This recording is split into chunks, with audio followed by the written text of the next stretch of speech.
Welcome to the Bucky Brooks Show, put on by FanDuel Sportsbook. I am Bucky Brooks, your esteemed host. And look, week 2 is in the books.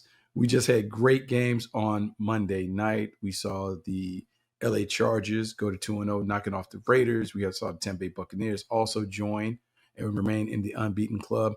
And we had a bunch of games on Sunday that have kind of let us know the pretenders and the contenders in the league. What I want to do today is I want to make sure that we talk about the top 10 teams in the league as I see it.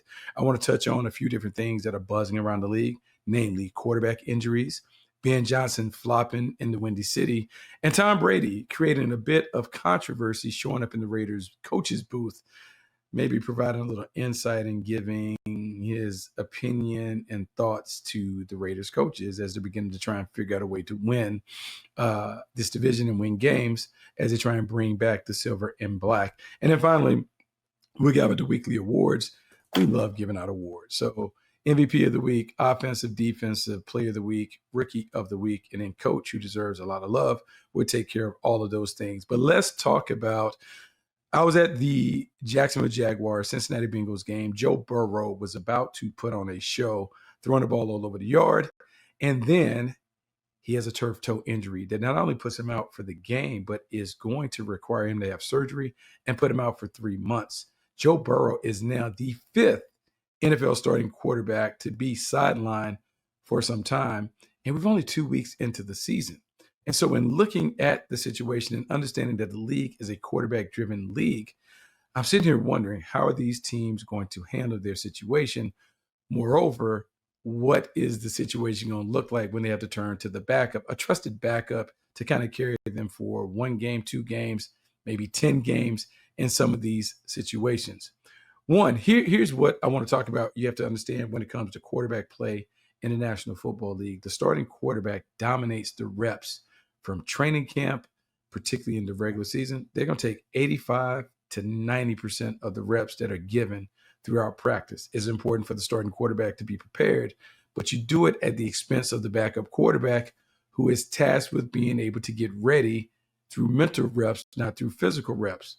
Now, in theory, it sounds great to give the starting quarterback all the reps because he is the most important player on the team, because he is the distributor. He is the one that touches the ball on every play, and where the ball lands after he touches it dictates and determines which teams are most successful. If you get rid of the ball and put the ball in the hands of your playmakers at a high, efficient clip, your team has a great chance of winning. If you have a turnover prone quarterback, then you have a tough time winning games consistently in this league. That's why the backup quarterback, is the most valuable position on the team, because if you have a solid quarterback that's able to maybe keep the team afloat, it gives your team a chance to continue to contend in the playoffs while you're waiting for the starter to return. In the Cincinnati game, I had a chance to see Jake Browning do his thing for the Cincinnati Bengals. Now, it helps to have Jamar Chase and T. Higgins on the perimeter going bonkers against the Jaguars defense, but Jake Browning has been in this situation before. He's been a part-time starter for the Bengals before because Joe Burrow has suffered a number of injuries that have taken him off the field, and it has given Jake Browning an opportunity to not only learn how to play in the league, but to earn the trust of his coaches and teammates to be well entrenched in that QB, that backup quarterback role. For the Bengals, with Joe Burrow being out for 3 months, look, this is the Jake Browning show now. And so Zach Taylor will have to figure out what is the best course of action for us to get the ball to our playmakers while making sure that Jake Browning is comfortable and effective in this role. Zach Taylor certainly has an offensive system that is one that is fairly quarterback friendly. In Jake Browning, look, the Bengals have a quality backup, a quarterback who almost led them to the postseason years ago, but someone that can fill in and be a solid starter for the Cincinnati Bengals. The problem that you have with Jake Browning in the AFC, you're competing with the likes of Pat Mahomes, Josh Allen, Lamar Jackson, Justin Herbert, others who play at a high level. Will the Bengals have enough to not only compete, but sustain the 2-0 start that they have, where they can backdoor their way into a wild card berth with Jake Browning at quarterback? But they're not the only team that's dealing with it. I told you 5 quarterbacks have suffered injuries and are likely to miss a game or more going forward. So now let's talk about some of these quarterbacks. We saw Mac Jones step in for Brock Purdy. He led the San Francisco 49ers to a win. 49ers are sitting at 2-0. This is a situation where Mac Jones has always kind of been the apple of Kyle Shanahan's eye. And Mac Jones played really well stepping in. Mac Jones had a solid performance, had almost 300 yards, had 3 touchdowns. It appears that system quarterback with the right system under Kyle Shanahan, maybe, just maybe, the 49ers can stay afloat while Brock Purdy takes a couple weeks to deal with the injuries that he's coming back from. The Minnesota Vikings are troubled because J.J. McCarthy suffers an injury that puts Carson Wentz in the fold.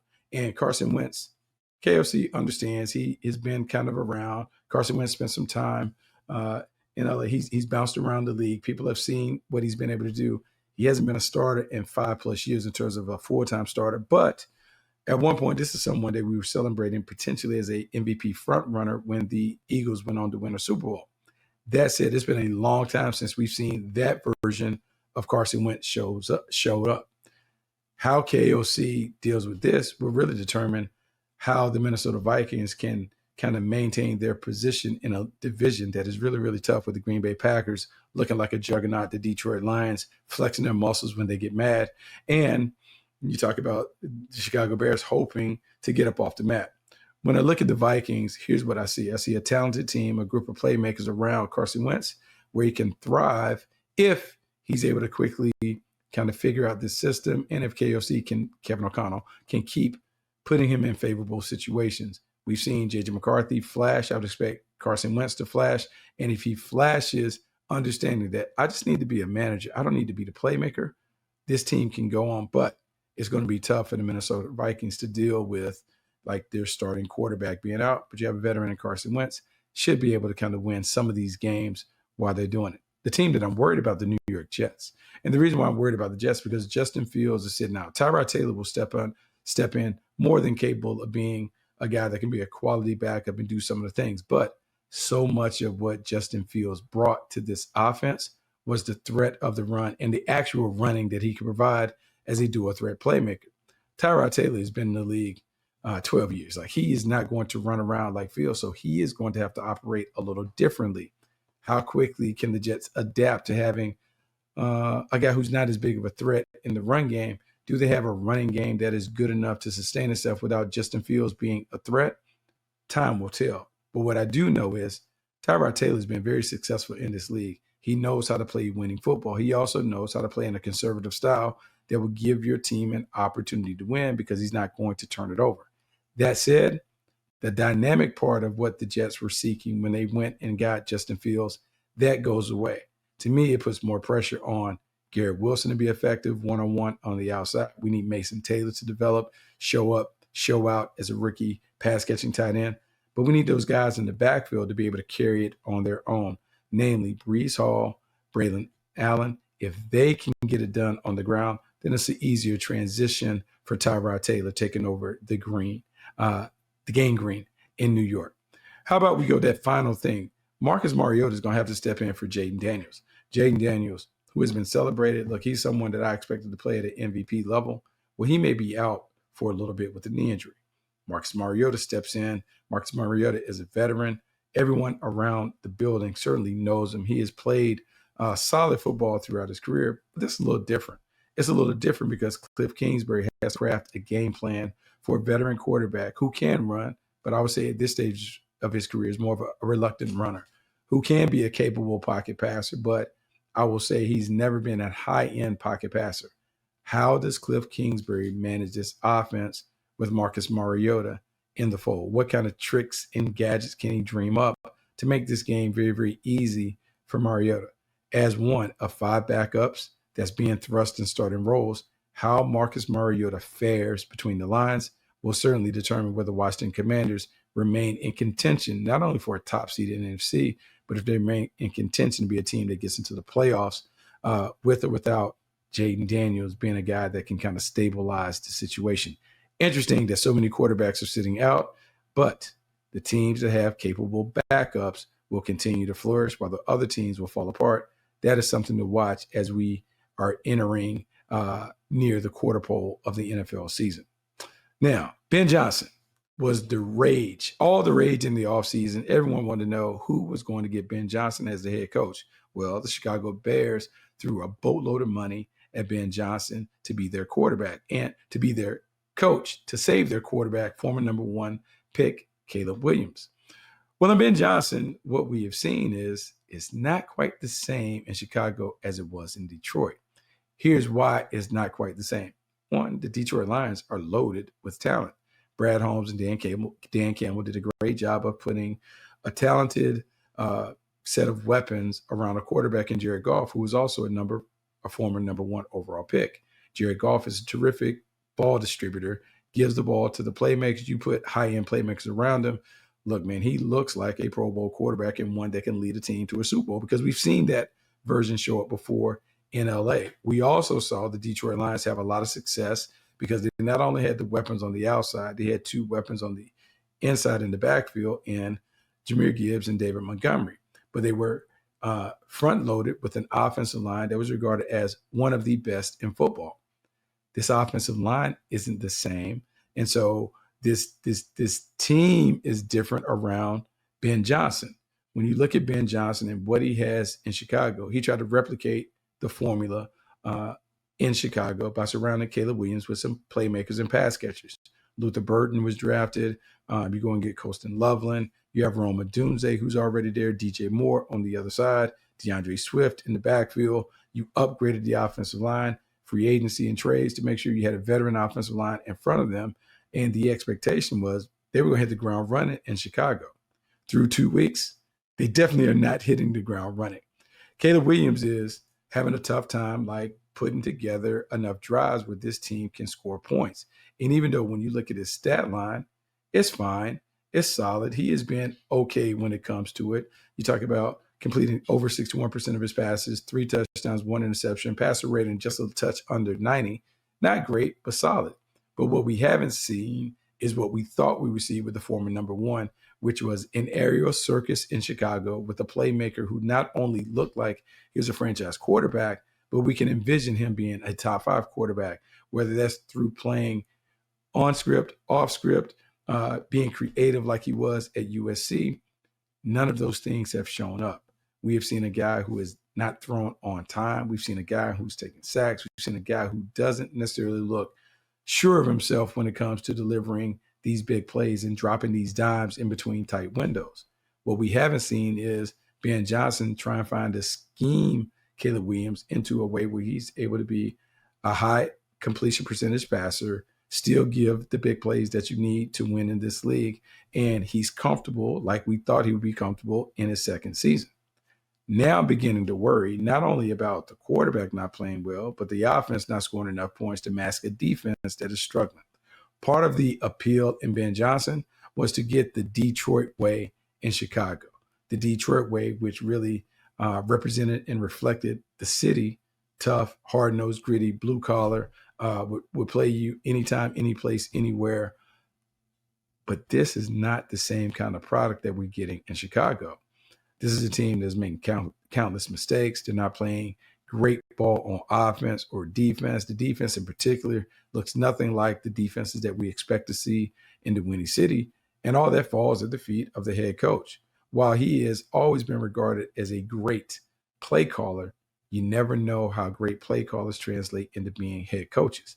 And I'm not saying that Ben Johnson won't eventually be a head coach, but I'm saying his boat is taking on a lot of water right away. How does he fix it? How does he fix the quarterback? How does he fix the offense? How long is he willing to stay with Caleb Williams if Caleb Williams is struggling? And they have a backup in Tyler Bagent who has signed a big contract and appears to be very, very comfortable in the offense based on his preseason work.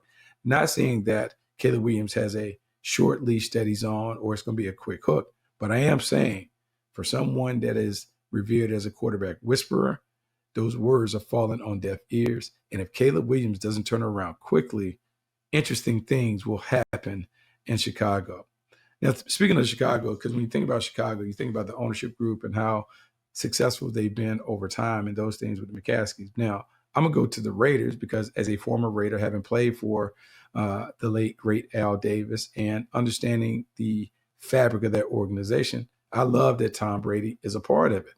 But what I don't love is Tom Brady kind of living in two worlds when it comes to being the broadcaster and the minority owner. What we saw on Monday night was Tom Brady in the booth with headsets on, maybe just listening in the play calls and communication and dialogue. A very sensible thing because we have heard the owner's daughter, the late owner daughter, Ursay's daughter in Indianapolis, talk about being on the headphones during games because she wants to know who's saying what, who's responsible for certain things so she can hold people accountable to that. I appreciate that. Tom Brady might have been on a similar mission to just wanting to hear what the coaches are saying and relaying to each other and maybe offering some feedback that could help his franchise, as a minority owner, help his franchise become better. The tricky part is Tom Brady is also an employee of Fox Sports. Tom Brady is a broadcaster on the A team on Fox, and they are privy to a lot of information and insight when they go into these different facilities and talk to different coaches and players and those things. Tom Brady has been asked to sit out on some of these things, and so he's not able to necessarily fully prepare for the games because his interest in the team kind of makes it a conflict. What I'm worried about is not only is he creating conflict and controversy, kind of being in, and I wouldn't say meddling, but maybe being encouraged to offer his opinion, he may be forcing some other guys to kind of swallow their whistle if they had strong opinions about someone they deem to be tight with Tom Brady or tight with the people that he really cares about. When I look at this situation with Tom Brady, I Bleav he's a former player, a seven-time champion who's trying to help Chip Kelly and Pete Carroll maximize the talent that they have. I Bleav Tom Brady's also trying to set an example for the young guys in terms of how to go about their business if you want to be successful. If those things happen, you organically change the culture and the chemistry of the locker room because everyone buys into the hardworking group theory that Tom Brady has talked about from his time and his success, not only with the Patriots, but then with the Bucks. The issue is, if you're Fox, if you're the NFL, how do you do this when you have bad optics? When you have the optics of, one of your best players of all time sitting and chilling and watching the hard work from former teammates, it can make you feel some kind of way. But also, because he is the leader of no one broadcast team, it kind of puts him out there from a vulnerable state in terms of all the other things that he's doing. I think when it comes down to the ball, I applaud Tom for being willing to share some of the insight and information that he has. I appreciate him trying to be forward thinking when it comes to get on the headset so I can hear the communication and dialogue, not only between coaches, between play caller and player. That's an interesting thing to listen to see if he can offer some advice on helping Sean McVay and others helping Pete Carroll develop quarterbacks and talk to the team and build a championship program in Las Vegas. So to me, I understand it from an ownership standpoint, the benefits of having the greatest of all time in the booth. But man, it looks a little sketch when that same guy is calling games, offering opinions, offering insight, knowing that he's also kind of sleeping with the enemy, creates a tough and tricky situation for the National Football League, given the power that comes with Tom Brady and how much he brings to the table. But you're also trying to protect the other 31, the owners, the competitive balance, and those things. Got to be careful in terms of letting Tom Brady have too much access to too many things.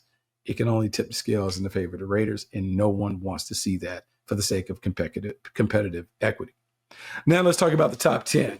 And the top 10 for the week is interesting because sitting at the top of the list is the team that people are growing to hate, but I'm actually growing to love, and that would be the Philadelphia Eagles. The champs just do whatever it takes to win. The exchange that you saw between Chris Jones and Jalen Hurts embodies what he's all about, which is winning, not the individual stats. And if the rest of the team can buy into what the leader, the quarterback, is doing, this team is going to have a lot of success. I love how they're wired, offense, defense, special teams. They're connected. They're playing complementary football. They're running the football. They're not taking chances unless they have to.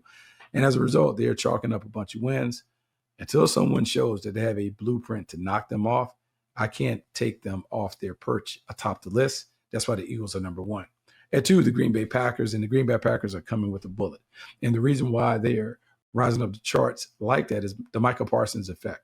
The two-time All-Pro has really added something to this defense with his pass rushing talents, his physicality, his violence, and his nonstop motor. He has also given them a dominant pass rusher that they can build around to help the play of those behind him. For Jeff Hafley, defense coordinator of the Packers, to have a legitimate pass rusher, not only a credible high-end pass rusher like Parsons, it tilts the field in their favor because now they can create pressure, they can generate turnovers off tips and overthrows, they can knock around the quarterback with stopping the run, and all of the former number one picks or first-round picks around Michael Parsons, they can settle to roles that are more conducive to their talents. And as they develop their own identity and kind of establish those roles for everybody, this is a very dangerous team because their defense is lights out. And oh, by the way, Jordan Love and company on offense can put points on the board. This is the team that I'm believing in the end, they're going to come out and represent the NFC in the next Super Bowl. At 3, the Buffalo Bills. Look, man, this is a team that just takes care of business, focused, locked in. Sean McDermott has them ready to go whenever they put the ball down. And there's no fanfare with this team outside of like the occasional Josh Allen highlights. This team is really as mature as you'll find. They enter the arena expecting to win. They leave the arena as winners. And that's why they're third on my list, because all this team does is win, win, and win. Let's go to 4, the LA Chargers.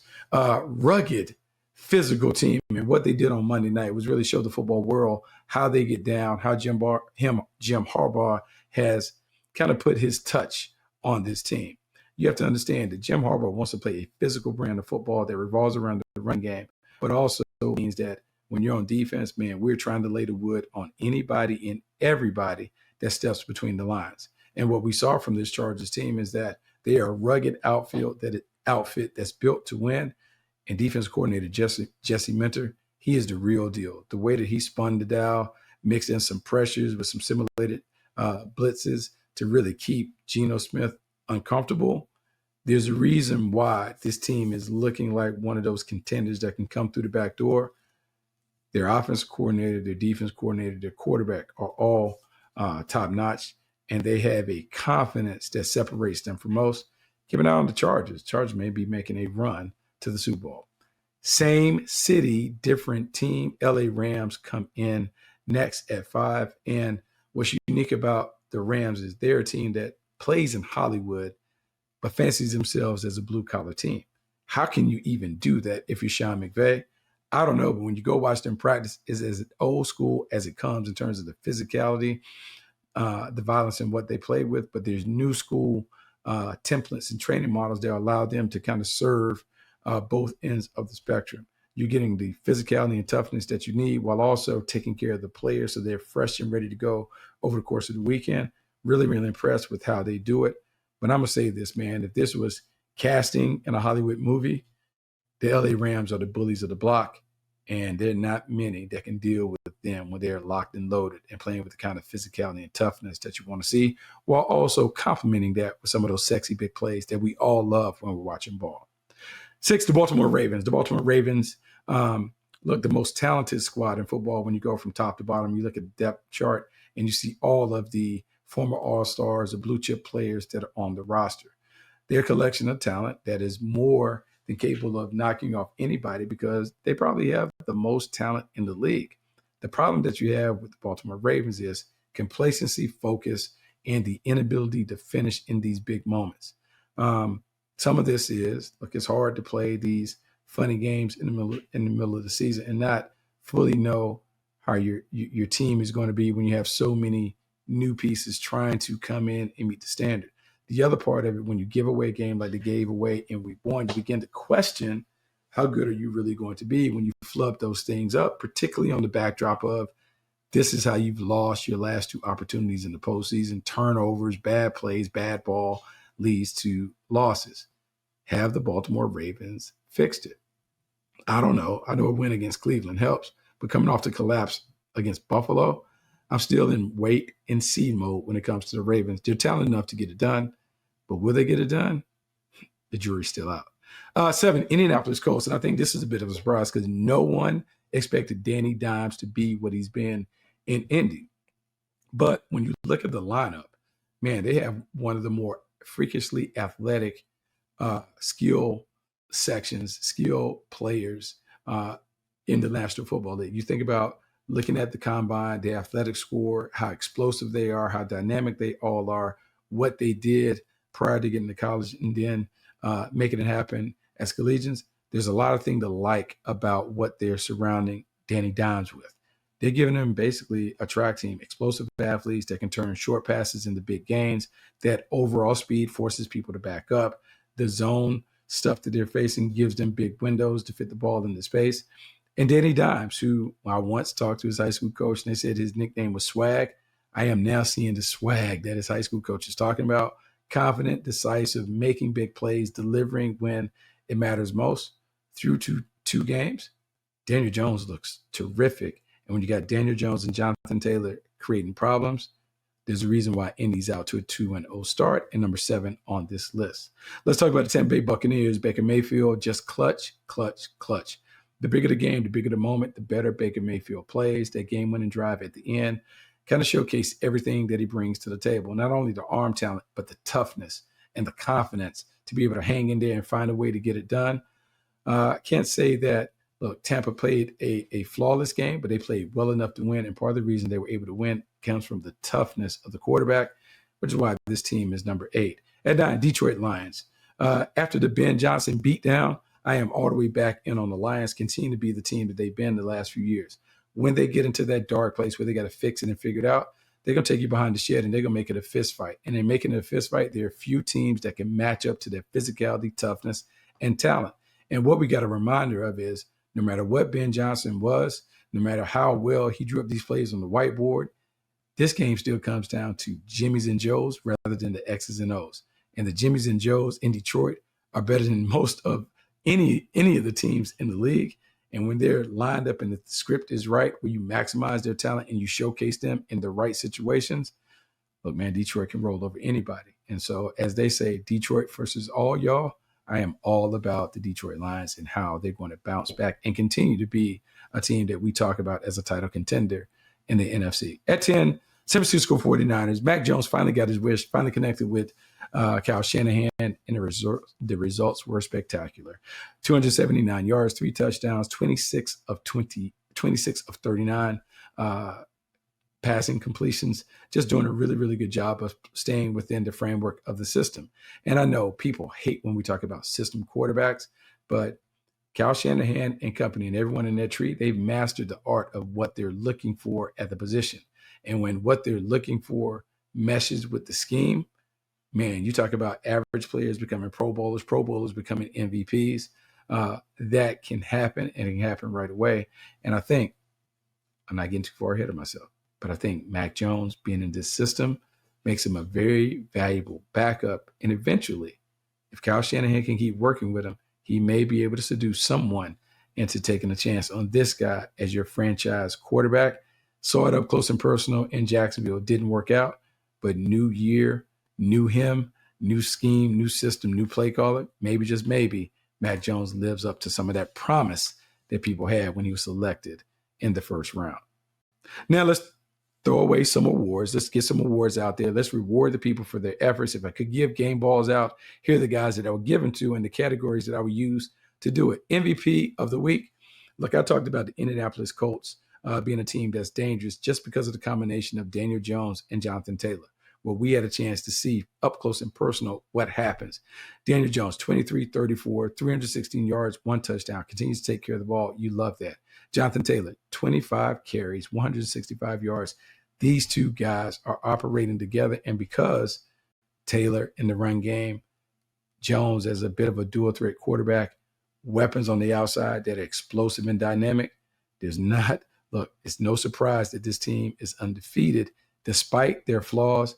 Daniel Jones coming over has stabilized the quarterback situation.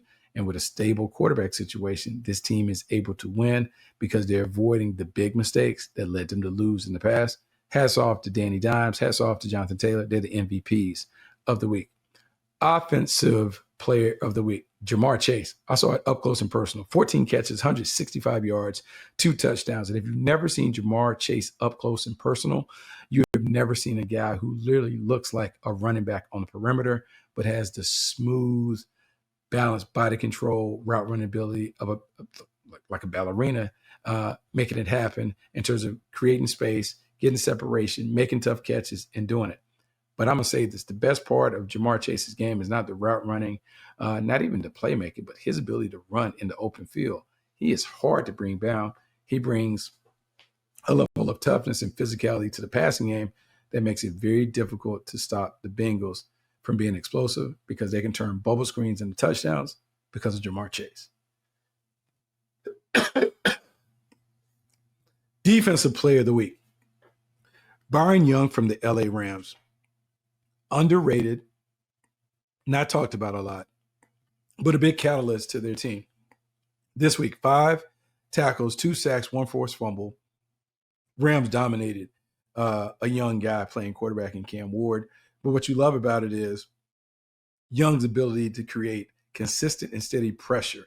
When you talk about all the people that are playing around, Kobe Young, Javar Verse, you talk about Fisk and all these players, young players that are being able to do it. Young showing up and showing out is really a pleasant surprise for the Rams. It's part of their development process, how they play these young players, get them on the field, trust them, and let them grow. Young has grown into quite a disruptive force at the point of attack. He was on his game on Sunday. That's why I'm going to hand the young fella a game ball because he certainly deserves it. Coach, that really stood out to me. Normally, I would name a head coach when we talk about coach of the week, who really impressed, but I got to give this to a coordinator, Jesse Minter. What Jesse Minter did on Monday night was like the perfect audition for someone who is going to be a head coach next season. What he did to the Raiders in terms of simulated pressures, a mix of blitzes to keep Geno Smith uncomfortable while watching his team get a ton of hands on the ball. I think they had 15 passes defense. That's an extraordinary number, but that comes from playing zone coverage, a variety of zone coverages beyond a pressure package that is more illusion than reality. 4-man pressures, but it looks like they're bringing all kinds of people because they're coming from different levels of the defense, but they're providing max coverage in the back end while the illusion of heavy pressure on the front end, most people can't stack up. So that's why Jesse Minter is the guy that stands out for me. He is my coach of the week because his performance was impressive in terms of what he did with that defensive unit. Overall, just really impressed with some of those things. And, I messed around and I forgot to pay off some of my sponsors. But let me say this because I talked about Ben Johnson and the Bears. The Bears, FanDuel Sportsbook, they're supposed to get over 5.5 wins. The money on that is, look, minus 195. They got to figure this out. Everyone was all in on the Bears before the season. We got to figure out a way to make sure that they hit the odds. So I know Ben Johnson is flopping, but I'm still counting on the Bears to go over on that number. The number is right. We got to make that play. So let's go for that. And then my number that I'm giving you about the Colts. I talked about Danny Dimes and Jonathan Taylor being co-MVPs. Well, look, I'm looking at them as division winners. They have the best odds of division at plus 135. I never thought I would say this about the shoe. The Colts are going to win the AFC South. That is crazy talk to me, but it could be a reality based on how these young guys are playing. So that's what it is. Those are the odds from FanDuel Sportsbook.